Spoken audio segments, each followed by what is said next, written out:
vous aimez randonner, ces bons gestes pourraient vous être utiles. Afin de sensibiliser les randonneurs aux gestes à adopter face aux patous, le programme Alpatou forme des bénévoles. Suite aux 23 morsures de patous l'année dernière, l'AFNE Provence-Alpes-Côte d'Azur est convaincue que le vivre ensemble est possible. Sensibilisation, formation et mise en pratique durant la saison estivale. Ce mardi matin, Jérémy Cazot est allé randonner aux Ors. Et une fois qu'il a compris que vous n'étiez pas une menace, juste un humain qui randonnait tranquillement sans vouloir faire de mal aux moutons.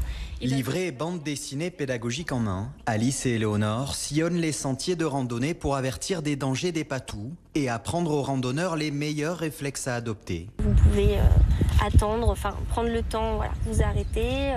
Claire et Emmanuel n'ont jamais croisé de chien de protection de troupeau. Ces deux randonneurs savent désormais comment s'y prendre en cas de rencontre agressive.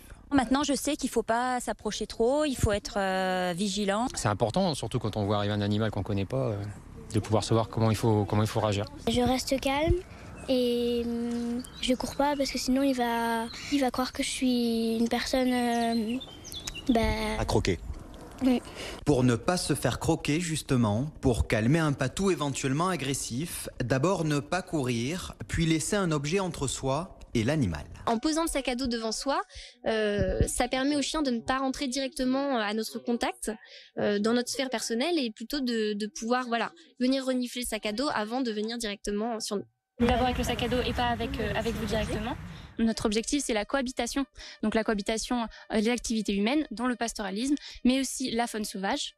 Donc le loup, le retour du loup naturel et les usagers de la montagne, c'est-à-dire les randonneurs et tout le monde, quoi. Après le Vaucluse, les Alpes de Haute-Provence et les Hautes-Alpes, Alice et Éléonore comptent prévenir les randonneurs des dangers et des bons comportements dans les Alpes-Maritimes.